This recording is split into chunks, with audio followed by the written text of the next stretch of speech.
خبر شامل کرتے ہیں اسلام آباد سے ہمارے نمائندے مس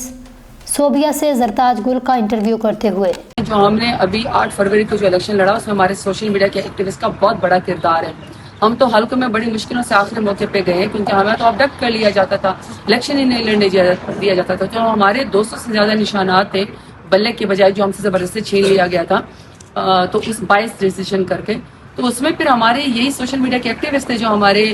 نشانات لوگوں تک پہنچاتے تھے، اور ہم نے 1.5 لاکھ ووٹ لیا۔ اور میں آج پارلیمان میں عمران خان کے ووٹ کی طاقت سے اور سوشل میڈیا کے ہمارے جو کیمپین تھے اس کی وجہ سے ہم یہاں تک آئے۔ وہ کوئی 1-2 ایسے واقعات ہو جاتے ہیں تو ظاہری بات ہے جس میں کانٹرڈکٹری یا کوئی ایسے وائس آ جاتی ہے جو ہماری پارٹی لائن نہیں ہوتی، اس کے بارے میں شاید کسی نے بات کی ہو۔ دیکھیے میری بات سنیں، میرا لیڈر عمران خان پاکستان کا سب سے بڑا لیڈر ہے، پورے پاکستان 25 کروڑ عوام ان کے ساتھ کھڑی ہے۔ جب خان صاحب کال دیں گے ہم وہاں پہ موجود ہوں گے۔ ہمارا جینا مرنا پاکستان تحریک انصاف میں فخر ہے کہ میرا لیڈر عمران خان ہے، سچا ہے، کھرا ہے، بہادر ہے، جہاں پہ کال دے گا پیسفل پروٹیسٹ کے لیے ہم پہنچ جائیں گے۔ ہم نے یہ پیش کیا ہے، ہم موورز ہیں پاکستان تحریک انصاف، اور میں نے بالکل اپنی کلیئر سٹیٹمنٹ دی ہے کہ پاکستان کے کسی آئین قانون میں ابھی انگریز کے چلائے ہوئے قانون کی اجازت نہیں ہے کہ آپ 3 MPO 16 MPO کے اندر لوگوں کو دے دیں اور ڈی سی کو آپ یہ اختیار دے دیں کہ وہ خود جج بن جائے اور وہ خود ہی ارادوں کے اوپر بھی لوگوں کو جو ہے وہ سزائیں دینے شروع کر دیں اور 30 دن کی ڈیٹینشن شروع کر دیں۔ اور سب سے بڑی بات یہ کہ لوگ کمروں کے اندر بیٹھے ہوتے ہیں، گھروں کے اندر بیٹھے ہوتے ہیں، تب بھی ان کو ڈی سی کے آرڈر کے لیے ساتھ اٹھا لیا جاتا ہے۔ ڈی سی کے پاس یہ اختیار نہیں ہونا چاہیے، ڈی سی جو ہے ایڈمنسٹریٹو پاور کریں، اور اگر آپ نے موب کو کنٹرول کرنا ہے یا آپ کو کوئی گیدرنگ کو کنٹرول کرنا ہے تو اس کے لیے آپ کے پاس دفعہ 144 موجود ہے۔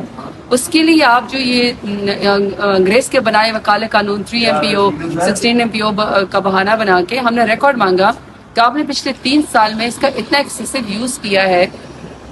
کہ تمام پولیٹیکل ورکرز کو، ان کی ماؤں کو، بہنوں کو، بیٹیوں کو، اسٹوڈنٹس کو آپ نے اٹھایا ہے، یا آپ نے کسی فسادی کے خلاف، کسی دہشت گرد کے خلاف، شرپسند کے خلاف آپ نے نہیں استعمال کیا، یہ صرف اور صرف آپ نے پولیٹیکل وکٹمائزیشن کے لیے استعمال کیا ہے۔ ڈی سی کو یہ ٹول دی ہے جو کہ بالکل غلط ہے، لہٰذا ہم نے یہ کمیٹی کو یہ بل یہاں پہ پیش کیا ہے کہ 16 MPO 3 MPO basically fundamental rights کے ہمارے قانون کے خلاف ہے، تو اس کو جو ہے پاکستان کے اندر ختم ہو جانا چاہیے اس قانون۔ عدت کیس تو PMLN کی اپنی گھٹیا مینٹالٹی ہے، انفارچونیٹلی انہوں نے بنایا ہے، کیونکہ وہ ذاتیات کے اندر ان کا ریکارڈ ہے کہ انہوں نے پولیٹیکل وکٹمائزیشن کے لیے خواتین کو استعمال کیا اس ٹول۔ پہلے انہوں نے محترمہ بینظیر بھٹو کی کریکٹر اساسینیشن کی، نصرت بھٹو صاحبہ کی،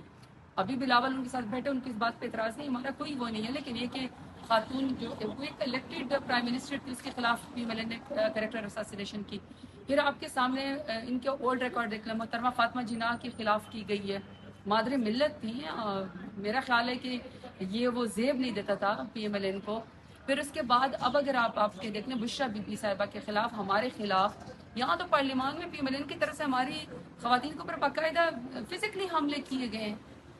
کتابیں پھینکی گئی، مارا پیٹا گیا، گالی گلوچ ہوتی ہے، ان کے منسٹر جو زبان استعمال کرتے ہیں، تو یہ اس طرح کی یہ عدت کیسز یہ ان کی گھٹیا سوچ کی علامت ہے PMLN کی،